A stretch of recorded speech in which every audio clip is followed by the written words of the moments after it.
aspek-aspek yang khusus bagi Allah. Maka dalam definisi tadi, Ibrahim Al-Bajuri memperincikan aspek-aspek yang khusus bagi Allah, yang mana Allah perlu diesakan. Dalam definisi itu ada 4. Dia pecahkan kepada 4. Pengesaan Allah dari segi ibadah, dalam perkara ibadah, ifradul ma'bud bil ibadah. Sebahagian ulama menamakan pengesaan dari segi ibadah ini, dia bagi istilah tauhid uluhiyah. Saja dia bagi istilah khusus bagi tauhid dari segi ibadah, pengesaan Allah dari segi ibadah yang disebut dalam definisi tadi. Yang kedua, pengesaan dari segi zatan dalam bahasa Arab. Kalau orang belajar bahasa Arab, kalau dia nak i'rab place of passing dalam Arabic language, zatan itu dia duduk pada kedudukan tamyiz, dia panggil. Dari segi, itu terjemah dari segi tamyiz. Dari segi zat Allah perlu diesakan. Kemudian dari segi sifat, wa sifatin wa af'ala, dan juga dari segi perbuatan. Maka 4 aspek dalam tafsir Ibrahim Bajuri, tokoh ulama Asy'ariyah, 4 aspek Allah perlu diesakan. Bukan 3. Lebih lagi, sampai 4 dia. Kenapa tak timbul isu? Yang duk bising orang bagi tauhid, aspek tauhid kepada 3 ni. Habis bila tubik bahasa kampung hamba tu, hamba naik sih kata dah. Tu tak diri lagi, kalau diri lagi dia kritik, dia hina, dia perlekehkan ulama yang mengatakan aspek tauhid itu ada 3. Sampai begitu sekali. Di sini juga saya ingin membawa sedikit komentar kepada Prof. Dr. Azwira yang beliau menjadi ahli panel pada sesi duha di Perkampungan Sunnah Perlis, yang mananya beliau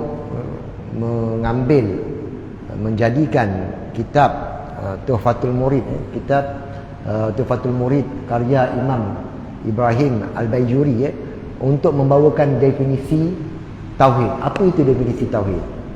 Jadinya di Perkampungan Sunnah tu, kita tahulah pada tahun ini tema dia mengenai menolak khurafat dan juga menolak syirik. Lalu Prof. Dr. Azwira mengambil definisi daripada aliran Asy'ariyah. Jadinya saranan daripada Dr. Azwira, beliau menyarankan kepada saudara Asy'ariyah agar berlapang dada dan juga menurut beliau perlu beramanah, amanah dalam ilmu lah, apabila membicarakan tentang tauhid rububiyah, uluhiyah dan sebagainya.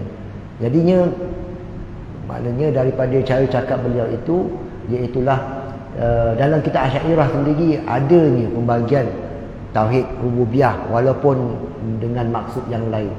Jadi saya jawab di sini tuan-tuan kepada Dr. Azwira tak silap nama saya, nama dia. Bagus dah beliau cuba ambil membaca kitab Asy'ariyah seperti Imam Bajuri. Namun yang tak eloknya ialah salah faham tentang maksud daripada kitab-kitab Asy'ariyah. Jadi saya bacakan di sini tentang definisi tauhid yang termaktub yang ada di dalam kitab Tuhfatul Murid karya Imam Ibrahim Bajuri. Kata Imam Bajuri, wa huwa, tauhid itu dari sudut istilah, daripada sudut syarak itu ialah ifradul ma'budi bil ibadati ma'a i'tiqadi wahdatihi wa tasdiqi biha zatan wa sifatin wa af'alan. Yang dimaksudkan dengan tauhid itu ialah mengisahkan ma'bud bil ibadah, iaitulah dengan beribadat.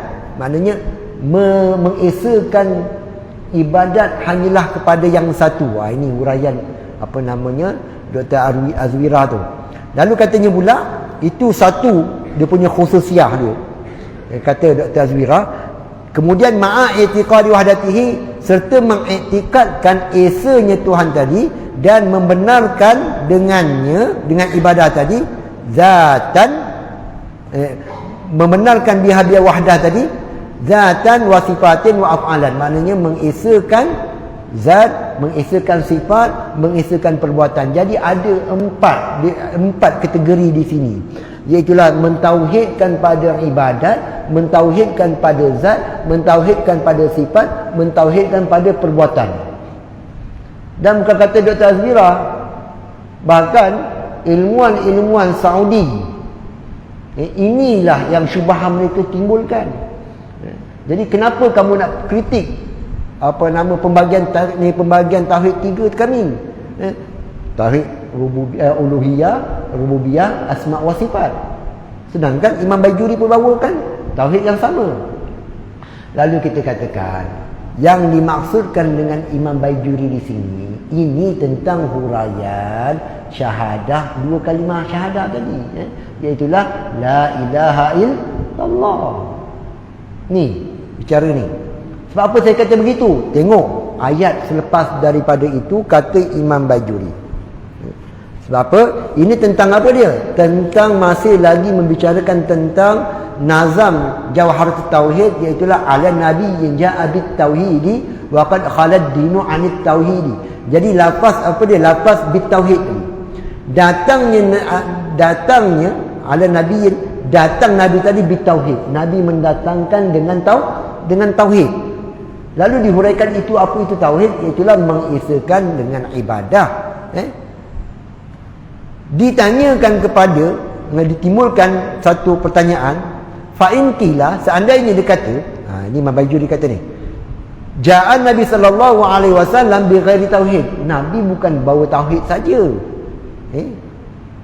Fa lima qtasara nazimu ala tauhid, maka kerana apa nazim, iaitulah Ibrahim Lakani, Imam Ibrahim Lakani, hanya membawakan lafaz tauhid saja, sedangkan Nabi bukan bawa tauhid saja. Ujiba, dijawab, bi annahu, sungguhnya, khassahu, musannif mengkhususkan lafaz tauhid, li annahu, kerana tauhid asyraful ibadat, tauhid ialah semulia-mulia ibadat. Nampak tuan-tuan? Jadi perbincangan tentang tauhid itu merujuk kepada lafaz syahadah. Jadi ibadat yang paling mulia ialah syahadah, itu pertama sekali. Lepas tu pula kata pengarang lagi, li'annahu asyraful ibadat, kerana tauhid itu iaitulah dua kalimah syahadah, semulia-mulia ibadat, wa yalihi salatu, barulah meringi lepas daripada tauhid, barulah solat ibadat juga. Kalau kita katakan yang huraian tentang tauhid itu merujuk kepada tauhid uluhiyah, tauhid rububiyah, habis tu bagaimana pula dengan solat? Nampak tuan-tuan? Jadi kita faham di sini perbincangan tentang tauhid itu merujuk kepada kalimah syahadah. Lepas daripada itu, apabila kita dah faham itu merujuk kepada lafaz kalimah syahadah, kita lihat huraian beliau pula, Imam Ibrahim Bajuri mengenai lafaz syahadah. Kata Imam Ibrahim Bajuri, wa haqiqatul uluhiyah al-ibadatu bihaqqin, hakikat uluhiyah ialah al-ibadah bihaqqin, iaitulah sembahan, menyembah dengan yang sebenar. Wa yalzamu minha istighna'ul ilahi an kulli ma siwahu, dan lazim daripada ibadah tadi terkayanya Tuhan daripada tiap-tiap yang selain daripadanya, wa iftiqaru kulli ma adahu ilaihi, dan berhajat tiap-tiap yang selainnya kepada Tuhan tersebut. Maka kata pengarang Ibrahim Bajuri ini, fahaqiqatul ilah al-ma'bud bihaqqin, hakikat bagi ilah ialah al-ma'bud bil haqqin. Jadi memang betul lah. Oleh kerana itulah mutakaddimin kita apabila membicarakan tentang la ilaha, maka tafsirannya ialah la ma'buda bihaqqin. Itu mutakaddimin kita. Mutaakhirin kita barulah la mustaghni an kulli ma, itu mutaakhirin. Jadinya apa itu tauhid? Tauhid ialah ifradul apa tadi? Ifradul ma'bud bil ibadah, maknanya mengesakan ma'bud itulah yang disembah dengan sembahan. Diambil daripada mana? Daripada kalimah la ilaha. Itu nak menguraikan tentang lafaz syahadah. Jadi la ilaha makna hakikinya ialah la ma'buda bihaqqin, dan lazim daripada ma'bud bihaqqin itu iaitu barulah timbulnya konsep istighna dan juga iftikar. Itu maksudnya makna yang lawazim. Selepas daripada itu kita baca pula apa tentang definisi tauhid tadi. Jadi ifradul ma'bud bil ibadah, kembali kepada apa dia? La ma'bud bihaqqin ma'a i'tiqadi wahdatihi wa tasdiq biha zatan wa sifatin wa af'alan. Ini merujuk kepada apa dia? Lawazim. Lawazim bila sesuatu itu yang layak, yang sah untuk disembah, maka sudah pastilah ianya istighna dan juga iftikar berlaku di situ. Bila istighna iftikar, maka di situlah wahdah pada zat, wahdah pada sifat, wahdah pada perbuatan. Jadinya fa makna la ilaha illallah al-hakiki, maka makna lafaz syahadah la ilaha illallah yang hakikinya, makna hantaran pertama, wadah asli. Ini bahasa Arab dia lepas huraian dia. La ma'buda bihaqqin fil waqi' illallah. Tidak ada sesuatu yang disembah dengan sebenar-benarnya fil waqi' pada realiti kecuali Allah Subhanahu wa taala. Wa ma'naha, dan maknanya makna syahadah bi tariqul luzum, dengan cara talazum, dengan cara pelaziman. Bila sesuatu itu layak disembah, maka la mustaghniyan an kulli ma siwahu wa muftaqiran ilahi kullu ma adahu illallah. Ini maksud iftikar istighna secara lawazim. Maka makna ini dimaksudkan kepada tauhid, iaitulah iftikarul ma'bud bil ibadah ma'a i'tiqad tadi sampai habis. Ini merujuk kepada apa dia? Huraian tentang syahadah. Itulah afdal ibadat, barulah solat dan sebagainya. Itulah perbincangan dalam maksud definisi tauhid menurut Imam Ibrahim Bajuri. Jadi golongan-golongan Saudi, golongan-golongan Wahabi, kita banyak mereka bawakan syubhat di sini untuk memperkukuhkan dakwaan mereka, pembagian konsep tauhid uluhiyah, rububiyah, asma wa sifat. Kita nak maklumkan di sini. Doh saja dah buat ganggu gugat. Kita kata di sini mengenai definisi, mengenai pembagian tak ada masalah. Dan dalam kitab ini pun ada pembagian kepada 4. Lagi apa lagi? Sifat tadi kembali ada juga sifat pembagian kepada sifat jamal, sifat jalal. Ada pembagian yang pelbagai lagi. Tak ada masalah pun. Yang penting huraiannya. Bila kita membicarakan antara makna hakiki la ilaha ialah ma'bud bihaqqin dengan makna yang lawazim dia, iaitulah Tuhan itu istighna dan iftikar tidak sesuatu kepada dia, antara uluhiyah dan juga rububiyah. Rabb itulah khaliq, Rabbil alamin, empunya.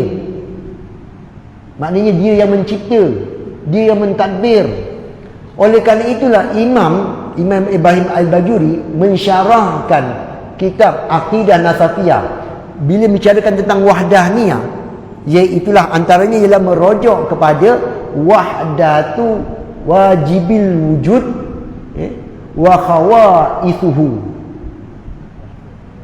Wahdatu wujubil wujud wa khawaisuhu. Esa tidak ada sesuatu pun yang wajib wujud kecuali itu Tuhan. Wa khawaisuhu, dan khawas atau khususiahnya. Apakah khususiah bagi wajibul wujud? Antaranya ialah mentadbir alam, menciptakan alam. Dan antaranya ialah apa dia? Hanya istihqaq ibadah. Jadi bila hanya wajibul wujud khawasiyah ataupun khususiah dia, iaitulah dia saja yang layak disembah, maka terkeluarlah golongan-golongan penyembah berhala. Jadi kita tidak ada masalah pun dengan masalah mereka nak tauhid rububiyah uluhiyah. Cuma kita nak tekankan di sini, menurut kita antara rububiyah dan juga uluhiyah, maksud ilah dan juga maksud Rabb, dia adamul infikak. Dia tak boleh terpisah. Tak terpisah macam mana? Tak boleh terpisah macam mana? Tiap-tiap ilah dia mestilah Rabb. Tiap-tiap Rabb dia mestilah ilah. Dia tak boleh akas. Dia boleh sah untuk akas. Jadi dialah yang Tuhan. Bila dia Tuhan yang disembah, sudah pastilah dia yang mentadbirkan alam. Bila dialah yang mentadbirkan alam, mesti dialah yang layak disembah. Kita adamul infikak, tak boleh terpisah. Kalau golongan Wahabi, mereka membezakan tiap-tiap yang disembah, tiap-tiap yang menciptakan alam, maka dialah yang disembah. Dan bukanlah tiap-tiap yang disembah itu yang menciptakan. Oleh kerana itulah mereka mengatakan golongan musyrikin Mekah bertauhid dengan tauhid uluhiyah, bertauhid dengan tauhid rububiyah, tapi tidak bertauhid dengan uluhiyah. Nak ulu macam mana pula kita kata yang rububiyah? Golongan-golongan kafir Quraisy, dia sembah berhala tu bukannya tak ada niat dalam hati dia. Berhala itu ada juzuk-juzuk din, kekuasaan, din ketuhanan. Ada juzuk ketuhanan di situ. Oleh kerana itulah mereka sembah. Kalau tak ada langsung, tak akan bodoh langsung, bodoh terus mereka. Mesti ada puncanya, ada di situ kekuasaan, adanya ciri-ciri. Mungkin Tuhan besar, Tuhan kecil. Ini golongan musyrikin Mekah. Oleh kerana itulah kita mengatakan mereka tidak bertauhid dengan uluhiyah dan juga rububiyah, kerana mereka mensyirikkan pada perbuatan. Tengok Syekh Ibrahim Bajuri bila menghuraikan tauhid ini sebagaimana yang kita huraikan, tak sama dengan apa yang dihuraikan oleh apa dia? Golongan-golongan Saudi. Wahabi marah pula kan. Mereka bila memecahkan antara uluhiyah dan juga rububiyah, mereka mensyirikkan amalan istighasah, tawasul. Kalau kita ambil ni huraian tafsir tauhid Imam Ibrahim Bajuri tadi. Kalau kalau mereka mensyirikkan amalan tawasul, amalan istighasah. Ni kitab Hasyiatul Syekh Ibrahim Bajuri ala Syari' al-Alamah Ibn Qasim Al-Izzi. Apa dia? Ataupun namakan sebagai Matan Abi Syuja'. Pada jilid yang kedua ataupun pada yang terakhir sekali, sebelum dia nak khatamkan kitab dia, terakhir sekali dia kata apa?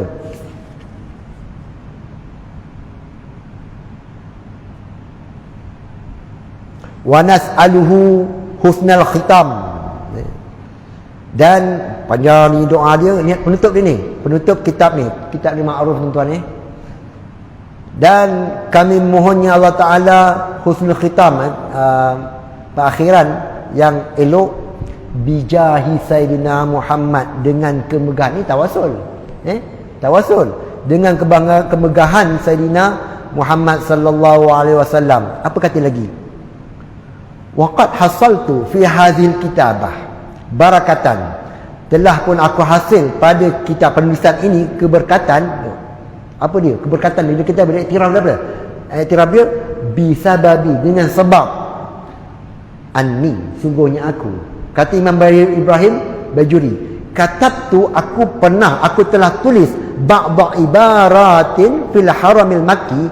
Aku telah tulis beberapa ibarat kitab ini. Dia dah catat sedikit, yang mana ditaling pada kertas, diletak di kawasan tanah haram, tijah Ka'batul Musyarrafah, menghadap Ka'bah Musyarrafah, ditulis zadallahu tashrifan wa takriman wa mahabatan wa ta'ziman.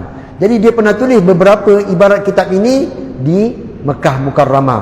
Wa kadzalika, begitu juga aku telah tulis ba'da ibarat, sebahagian daripada ibarat kitab ini, sebahagian daripada teks kitab ini fil haramil madani, di haram madani, itulah Masjid Madinah, bijambi man, di sebelah mimbar Rasulullah sallallahu alaihi wasallam ditulis, wa razaqna al-aud wa razaqana Allah wa razaqana al-aud ilahi. Semoga Allah Taala merezekikan kita kembali kepadanya, itulah kepada Madinah. Apa ditulis? Wa aqulu, aku kata pada tulisan aku tadi, indahu di sisi penulisan aku tadi, waladaihi. Dan antara tulisannya diletakkan dalam penulisan tadi, madadaka ya Rasulullah, madadaka ya Rasulullah, madadaka ya Rasulullah. Wa aqulu, madad bukan kata tawasul lagi, istighasah tuan-tuan. Madad, lepas madad terus. Ini bukan kata tawasul biasa, istighasah terus. Pertolongan engkau ya Rasulullah, pertolongan engkau. Jadi kalau sama huraian Imam Bajuri dengan golongan Wahabi, maknanya dia telah mensyirikkan dirinya sendiri. Sebab apa? Golongan Wahabi dengan mengkonsepkan tauhid uluhiyah, mensyirikkan tawasul, lebih-lebih lagi istighasah. Imam Bajuri tulis ni tuan-tuan, dia istighasah dengan Nabi Muhammad sallallahu alaihi wasallam. Dia tulis 3 kali, madadaka ya Rasulullah, madadaka ya Rasulullah, madadaka ya Rasulullah. Wa aqulu aidan, bukan dia saja. Dia mengatakan khususian Nabi tak apa. Imam Bajuri tulis lagi apa dia? Wa aqulu aidan, aku berkata lagi. Maknanya dia tulis lagi pada petikan apa ditulis di Mekah dan juga di Masjidil Haram dan juga di sebelah mimbar Nabi. Madadakum ya ahlal bait. Ahlal bait pula. Madadakum alal bait radhiyallahu anhu. Radhiyallahu ta'ala ankum. Madadakum ya ahlal bait radhiyallahu ankum. 3 kali baca ajmain. Tuan-tuan. Jadinya Imam Bajuri juga melakukan tawasul dan juga istighasah. Ini menunjukkan bahawasanya huraian Imam Bajuri tak sama dengan apa yang kategori-kategori yang dibawakan oleh ulama-ulama Saudi. Jadi ini dah saya sarankan kepada Prof Dr. Azwira agar baca betul-betul karya Imam Bajuri. Sebab kita tak nak mereka berperangai-perangai Yahudi, ambil apa yang mereka nak sahaja. Itu kata tok guru saya tu, itu saya ulang mula. Jangan ambil cik. Jadi ada dalam Imam Bajuri. Tak, sebab Dr. Prof Azwira dia mensarankan kepada Asy'ariyah. Saya tak cakap dia tipu. Allah Akbar tuan-tuan. Jadi mudah-mudahan kita ambil manfaat daripada huraian saya tadi mengenai definisi tauhid menurut Imam Ibrahim Bajuri. Segala yang benar itu datang daripada Allah Taala.